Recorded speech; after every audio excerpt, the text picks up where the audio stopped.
Nous rendons grâce à Dieu de nous avoir permis de nous réunir aujourd'hui ici à Dar es Salaam pour tenir ce point de presse et nous adresser à toute la population faticoise. Je suis heureux à travers le mouvement des forces vives que je coordonne de recevoir mon frère, mon ami, monsieur le directeur général Biram Faye, toute sa délégation. Je remercie tous ceux qui sont présents ici.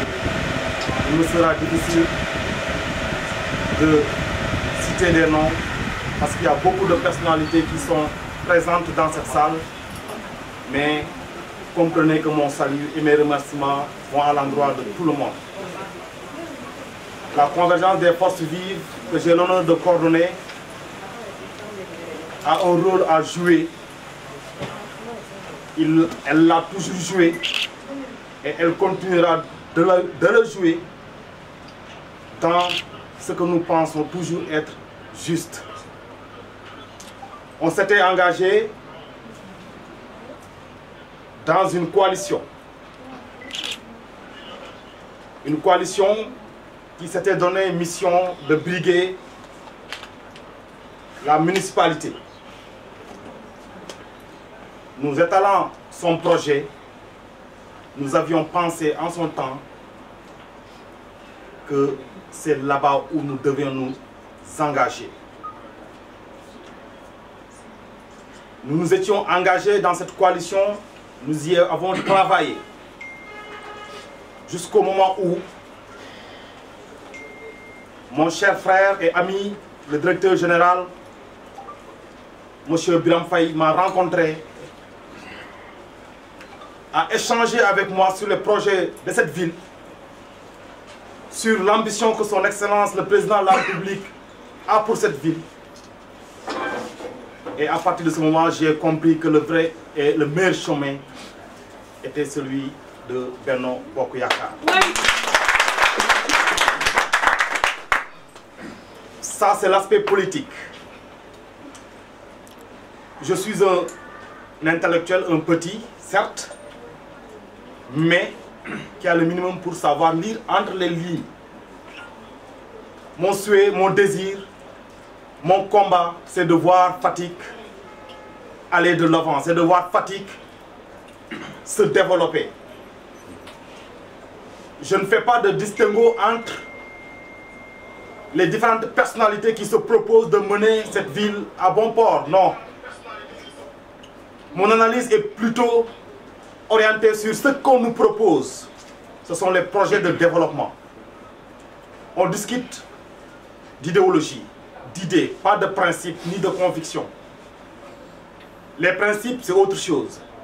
L'idéologie ou l'idée, si vous voulez, c'est de ça que les grands esprits discutent. Et je pense devoir en être.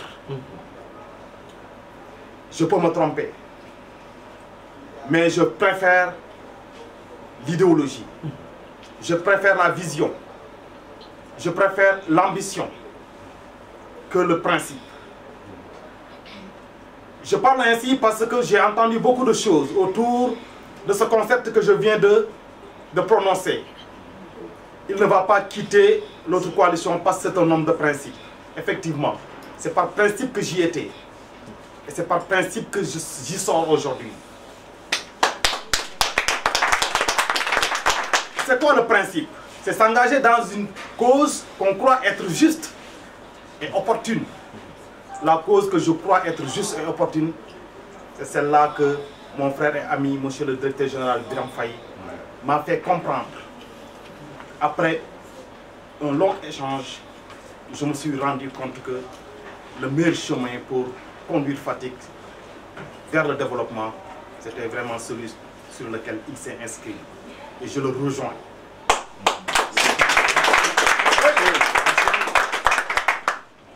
Vous me remerciez, mais c'est lui que vous devez remercier. Lui qui a eu l'intelligence, qui a eu la vision, mais aussi l'humilité de venir me chercher en tant que petit frère, en tant que jeune frère. Mais lui, en tant que haute personnalité, représentant ce qu'il représente, symbolisant ce qu'il symbolise aujourd'hui dans cette ville, il aurait pu peut-être se contenter de son téléphone. Mais il s'est déplacé avec une forte délégation, me faire l'honneur de venir chez moi et échanger avec moi pendant de longues minutes sur les projets que le président de la République nourrit pour cette ville. Et pour réaliser ces projets, il a besoin de ses fils comme nous.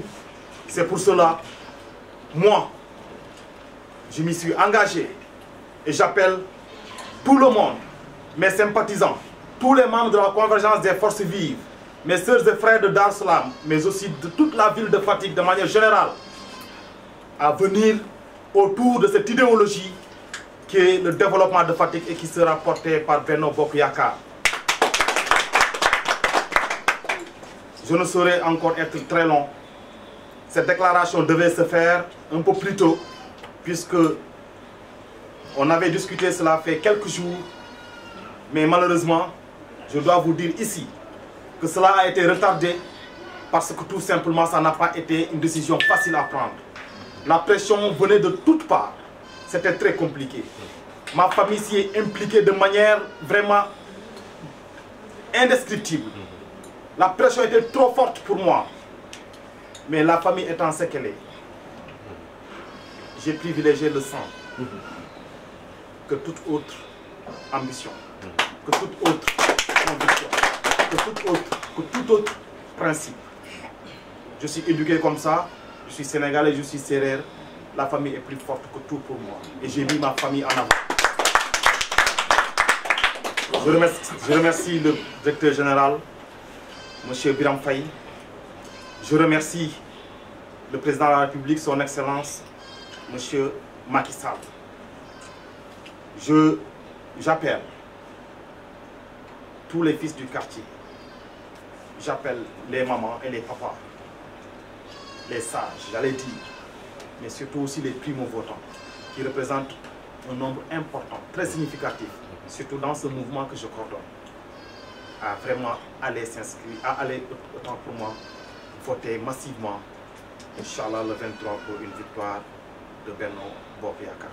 sant yàlla gannaaw bam ñu mayee kàttan ak wër ak tal ba mën a oote ndaje bu mel ni tey fekkee ko ñu ngi ko ciy sant di ko ci gërëm di sant di gërëm le mouvement de la coordination des forces vives de Fatick bi nga xamante ne dañ ma jiital di sant di gërëm samay mbokk samay xarit samay sympathisants yi nga xamante ne ñoom ñëpp uy si nañ ma mënuma leen lim bëri nañ ñu ngi toog bëri nañ fi di ay personnalité di ay hommes politiques yoo xam ne ëppale moo leen dara wante dañ ma def seen nawle fonk ma jox ma cër ma delloo leen ko moo waral tey ñu teew tey ci salle bi ma leen ciy gërëm di leen di sant di gërëm di sant le directeur général mon frère mon ami monsieur Biram Faye bi nga xam ne moo waral lii parce que dafa am ci leneen lu ma nekkoon amoon ci ngëm-ngëm ak pas-pas jàppoon ne loolu mooy li nga xamante ne moo gën ci Fatick parce que ku nekk rek ak li nga jàpp ak li nga xalaat ne moo gën ci loolu ngay nekk ba mu yëgee loolu dafa taal otoom gannaaw ba ma woowee xamal ma ne maak yow il faut ñu waxtaan parce que sama rakk nga dama xam ne am na ci loo nekk ma jàpp ne da nga xamul li nga xamante ne moom nga war a xam mu bëggoon nga may ma mu ñëw ñu toog waxtaan su boobaa bu ñu waxtaanee xëy na di nga mën a gis leneen lu bokkut ak li nga gis ma ne ko baax na mu mënoon a déplacé wu dem fekk ko mu ne ma non maay ñëw ma ko ci gërëm di ko ci sant ci oyofaay boobu noonu ci yëg-yëg boobu noonu ba mu ñëwee ñu waxtaan mu xamal ma loo xam ne xamuma ko woon ci yéene ak pas-pas bi nga xamante ne son excellence monsieur le président de la République am na ko ci dëkk bi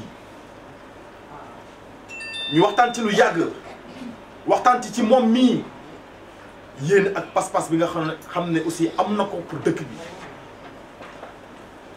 ca loola ma peser le pour et le contre xam ne loolu mooy li nga xamante ne moo gën ci dëkk bi en tout cas par rapport ak li ma xamoon jusqu'ici comme nag ay nit kese lañ te dëkk bee ñu tax a jóg moom moo ñu soxal te moo taxoon ñu engagé wu ci lañ doon engagé buñ gisee leneen loo xamante ne ute na te ñu jàpp ne moo gën la taxoon ñuy xeexi leneen mais dañuy ñëw kon jël lii xeex ko parce que lii mooy li nga xamante ne moo mën a gën a jëmale kanam Fatick lii moo ma tax a wëññeeku dellusiwaat àndaat ak moom sama mag di ko xamal ne lii yëpp moom la moo ko waral Daaru Salaam en tout cas en ce qui me concerne ñu ngi ko ciy gërëm di ko ci sant parce que dafa ibbi samay bët dafa xibbi samay bët dinañ def lépp pour vraiment yàlla may leen ndam ci xeex bi nga xamante ne sumb nañ ko bu lii jeexee également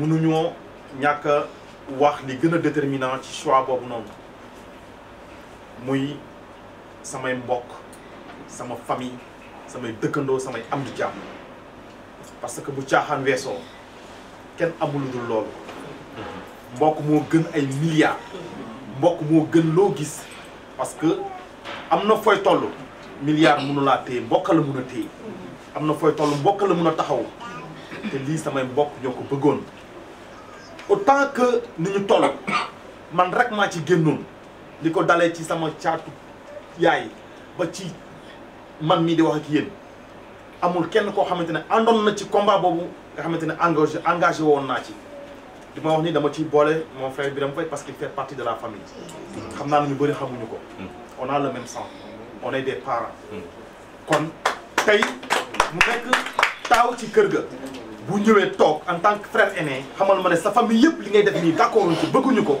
sa yaay di toog bëggu ko da nga war a xoolaat sa bopp ma lay ñaan en tant que grand frère nga bàyyi lépp loo jàppoon te dëggul sa famille topp sa famille parce que ci nit ñu yare loolu moo jiitu te jàpp naa ne jógewoo ci valeurs yi ñu yare ba tey jii nii donc su fekkee ne loolu am na da nga war a dellu siwaat ci sa famille ànd ak ñoom ci li ñu bëgg et ma gëm ne séeréer laa comme ni ma ko waxee léegi ci nasaraan donc damay dellu ci valeurs yooyu noonu mooy topp ndigalu waajur topp ndigalu kilifa moo tax ma topp ndigalam en tant que frère topp sama ndigalu way bi bu jigéen bi nga xam ne moom rek laa fi dese looloo gën a yokk ginnaaw la ma xam lañ ma wax ci wàllu programme ak ci wàllu gis-gis ak ci wàllu yéene ne moom la président am te war koo jaarale ci lii nga xamante ne moom la ñuy ut muy suffrage bi ñuy uti gannaaw suuf donc lii moo nekkoon kàddu yi encore une fois di gërëm ñëpp di sant ñëpp di jiital waa Daaru Salaam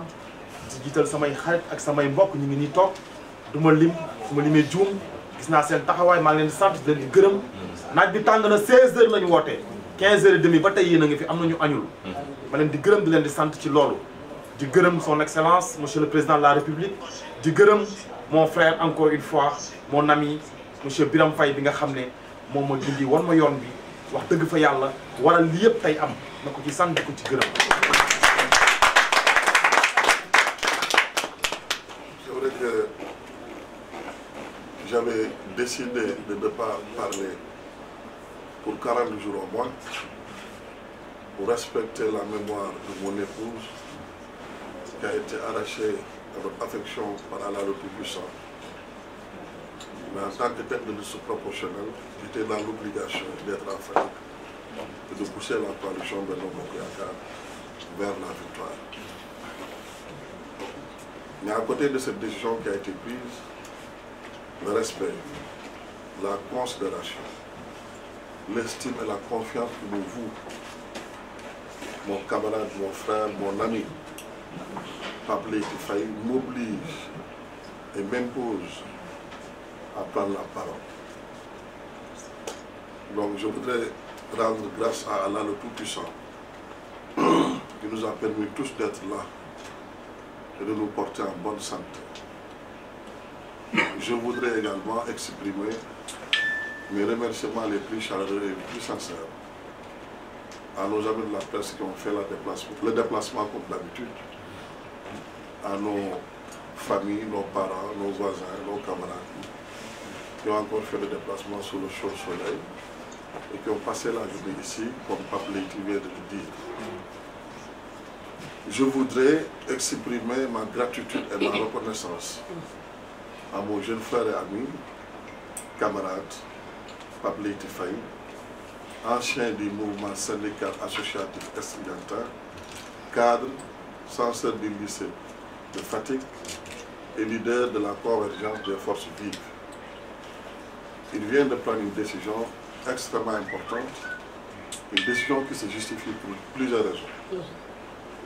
Pape n'a fait que suivre la position de notre leader, son Excellence le président Macky Sall, président de la République du Sénégal et par ailleurs président de la coalition Benno Bokk Yakaar. Donc c'est une décision basée sur la discipline de parti. Un militant doit être discipliné. Un militant doit suivre les ordres et les consignes du chef de parti. Et nous ne devons pas avoir honte d'avoir le leader le mieux élu dans toute l'histoire politique du Sénégal. Nous devons être fiers d'avoir le leader qui a le meilleur parcours politique et institutionnel au monde, grâce à Dieu et grâce à son mérite personnel. Nous devons être fiers d'avoir un leader qui est en train de transformer le Sénégal en général et Fatick en particulier. Donc Pape Leïty Faye n'a fait que suivre la décision de notre chef, le président Macky Sall, président de la République du Sénégal, président de l'Alliance pour la République et leader de la coalition Benno Bokk Yakaar, un fils de Fatick, un repère pour nous tous, idole, référence.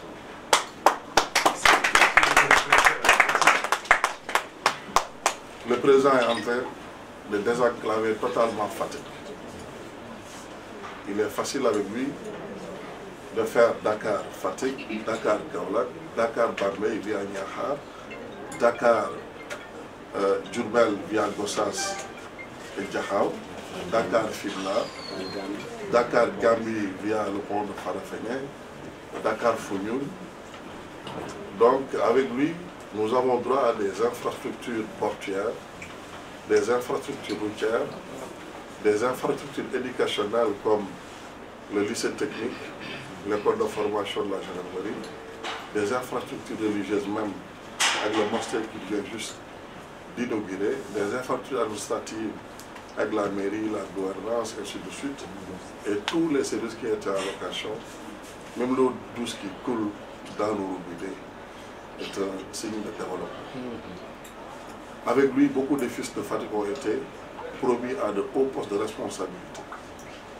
Donc nous devons accompagner le président de la République en militant discipliné, suivre sa vision et suivre la direction qu'il a indexée. Donc Pape Leïty n'a fait que suivre la décision du président de la République, une décision qui se justifie en tant que militant. Pape Leïty n'a fait que suivre la décision de sa famille, parce que la position qu'il a prise est la position de toute sa famille. Et je parle sous le contrôle de tous les membres de sa famille, ici présents comme les absents. Sa maman a toujours dit la position de Birame est ma position. Donc la position de Birame, c'est la position du président. La position de Birame, c'est la position de la Benno Bokk Yakaar. Donc Pape Leïty n'a fait que suivre la position de sa mère. Pape Leïty n'a fait que suivre la position de ses frères. Et nous lui présentons nos condoléances parce qu'il n'y a pas longtemps, il a perdu 2 sœurs en l'espace d'une semaine. Il ne lui reste que ses frères. C'est la position de Sanoussi, c'est la position de Boubacar. Donc Pape Leïty n'a fait que suivre la position de sa mère et la position de tous les membres de sa famille, son épouse y compris. Pape Leïty n'a fait que suivre la position de son quartier, de ses militants, de ses voisins, de ses camarades et des Fatickois. Pape Leïty a choisi ma position, modestement, parce qu'il était dans toutes les dispositions pour soutenir ma candidature en tant que pour la mairie de Fatick. Donc je n'ai pas le droit de le laisser. Je n'ai pas non plus le droit de le lâcher en rase campagne. Je ne fonctionne pas comme ça. Merci. Il est cadre, Il est censeur du lycée de Fatick, un lycée qui a une envergure régionale. Il est un ancien du mouvement syndical et studentin associatif. Il dirige un très grand mouvement à Fatick.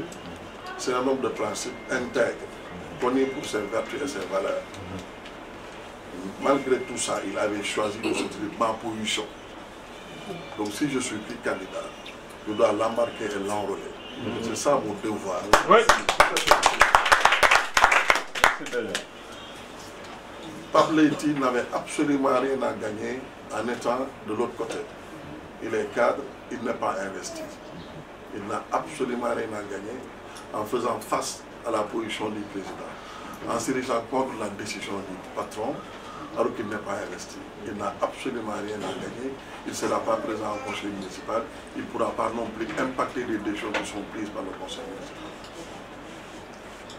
C'est une décision utile et de raison, parce que c'est la liste Benno Bokk Yakaar qui va gagner.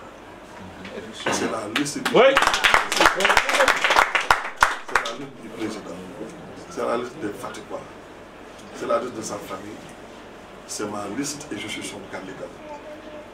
Donc pour toutes ces raisons, je pense qu'il vient de prendre une décision qu'il ne va jamais regretter. Une décision, un acte important que nous apprécions et que nous mesurons à sa juste valeur. Et je voudrais à mon nom, au nom de Matar Ba, candidat désigné par le président de la liste Benno Bokk Yakaar, au nom de toute la coalition Benno Bokk Yakaar, remercier du fond du cœur M. Pape Leïty, lui dire en tout cas notre gratitude, notre reconnaissance, nos remerciements les plus chaleureux à mon nom, au nom de notre candidat Matar, au nom également du président qui est le chef de la coalition qui a désigné la voie à suivre. Donc je pense que pour toutes ces raisons, Pape Leïty a pris la bonne décision. Il a pris la meilleure décision. Il a pris la décision qui se justifie pour toutes les raisons, entre autres que je viens de citer. Donc merci. Il n'était pas parti. Non, il n'était pas parti. Il était là. Il a respecté sa parole.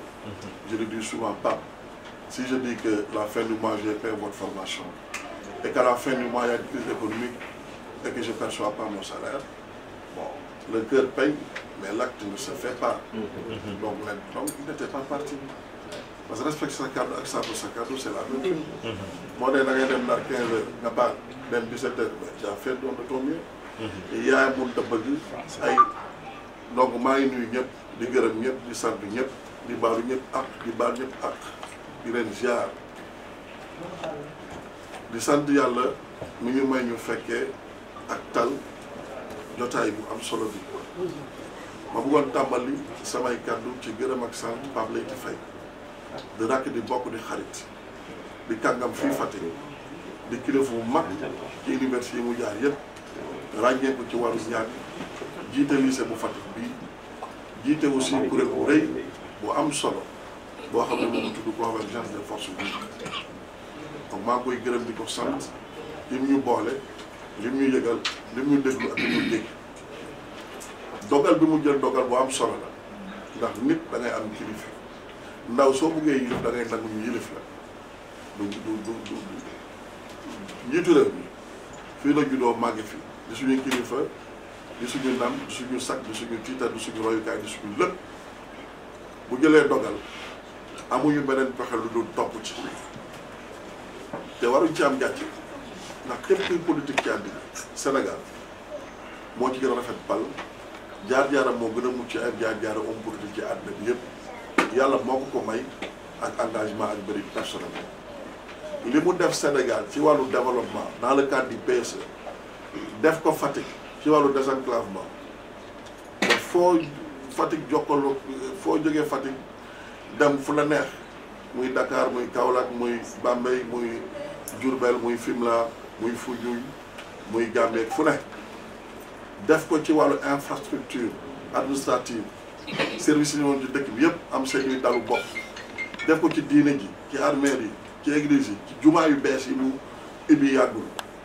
def ko ci ndox mi ñu doon naan sax mu yàq suñuy bëñ def ko ci assainissement def ko ci ay école ay lycée technique ay école de formation gendarmerie def ko ci domaine yëpp def ko ci jox ay doomu Fatick ay ndombal tàgg yu am solo yu kawe ci réew mi bu bari lool kaar macha allah def ko ci liggéeyu ndaw ñi ak tàggat ndaw ñi def ko ci organiser jigéen ñi ci ay groupement d'intérêt économique tàggat leen financer leen am nañ yaakaar ko kooku war nañ am cawarte di wax ne mooy suñu njiite doy la moo jiite réew mi moo jiite parti bi ñu bokk muy APR jiite coalition bi ñu bokk muy Benno Bokk Yaakaar muy coalition bu gën a yàgg ci histoire politique bu Sénégal kooku bu jëlee dogal ñu doon ay ndawam doon ay rakam mënuñ def lu dul topp ci donc Pape Leyti dogal bu mu jël dogal bu nagu kilifteef la dogalu xale bu am yar la dogalu xale bu doylu la dogalu xale bu oyof la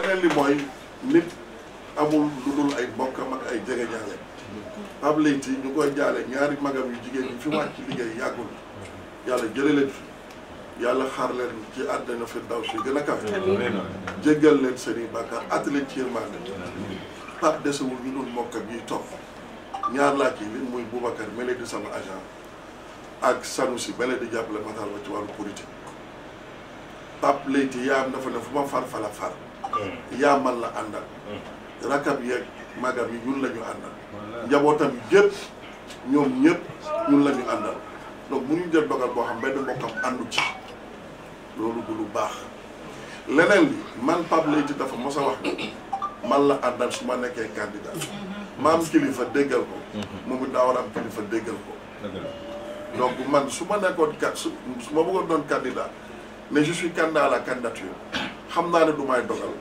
xam naa ne nawloo naa aussi ñi may xëccoon yàggal ne aussi njiitu réew mi dogal bu mu jël ñaar ci ànd li mu mos a wax mi ngi fi ñëpp mun nañ ko dégg donc su ma demee ba nekkatuma candidat sama ngor mayu ma bàyyi Pape Leyti muy jël beneen yoon boo xam gëm naa sama xol ak suma bàmmeel ne baaxul ci moom donc loolu moo tax ma woo ko téléphone dem këram toog ñu waxtaan ndax cër googu lañ ko war a jox xale la mais kilifa la kàngam la njiitu mouvement la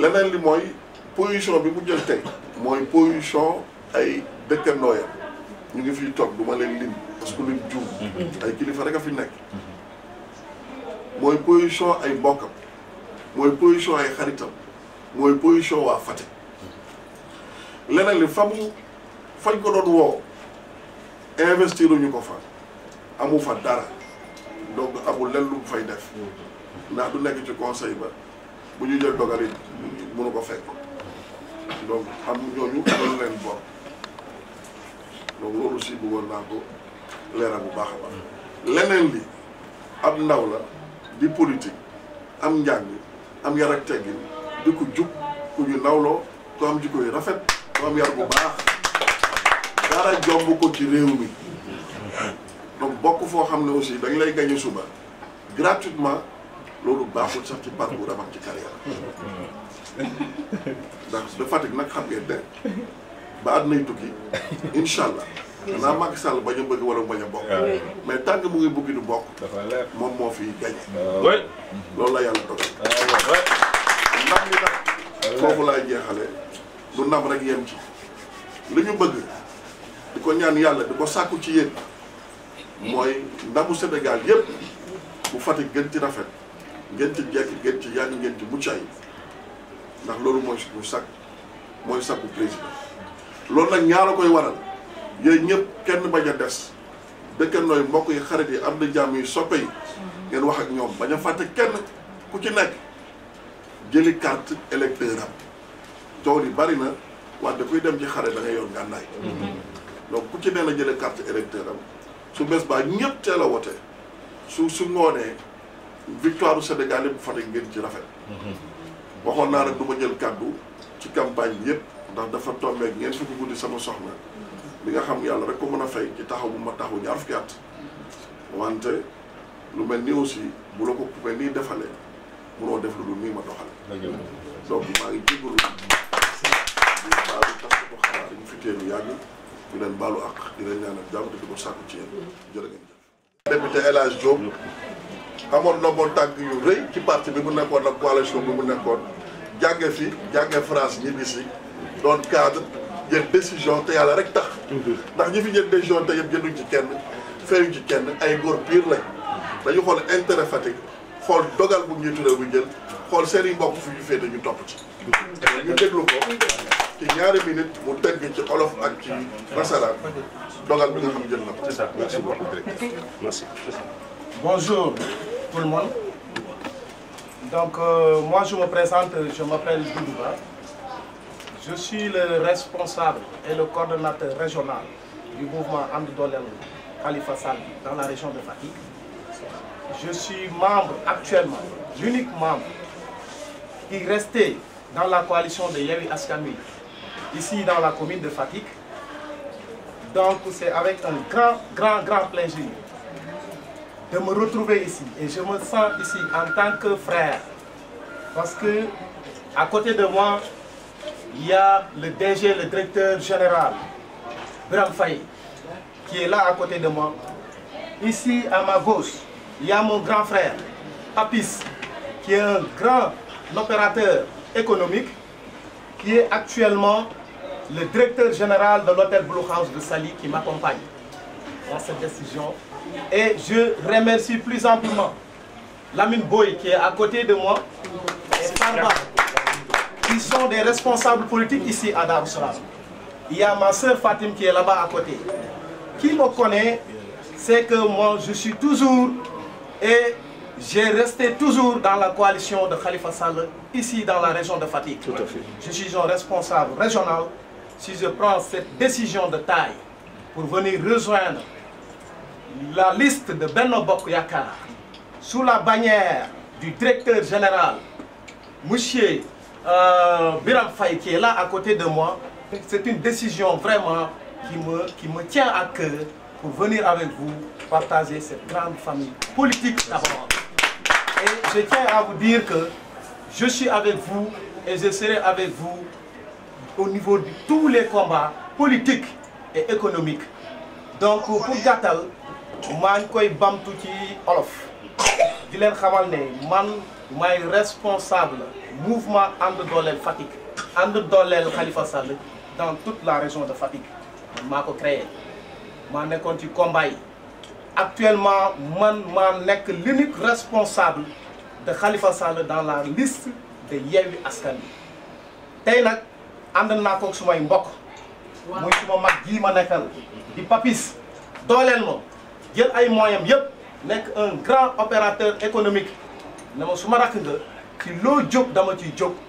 ñu ñëw fekk si le directeur général monsieur Biram Faye ñëw fekk si aussi suñu xarit di Bamba Sarr nekk fi pour jàppale le président de la république pour ñu àndandoo ñun ñëpp jàppale Matar Ba mi nga xam ne moom la fi yàlla teg pour les élections locales ici à Fatick. Je tiens carrément à remercier mon frère qui est Pape Laïté Faye, qui a pris une décision de taille. Et ça, il faut applaudir. Parce que vraiment, à 3 jours des élections, c'est une décision de taille. Mon frère, je suis avec vous. Et vraiment, nous ñëpp ngeen baal ma ci kàllaama olof bi ñun ñoo bokk ndey bokk baay. bu ma ñëwee fii suma famille la gis fi Lamine Boy qui est à côté de moi gis fi Farba gis fi ñi nga xam ne ñoom ñëpp ñii sumay rakk lañu ñii sumay jarbaat lañu ñii sumay xarit lañu. Fatim maa ngi remercier ñëpp di leen xamal ne seen frère seen doomi ndey Doudou Ba ñëw na bokk ak yéen liggéey bi. Merci.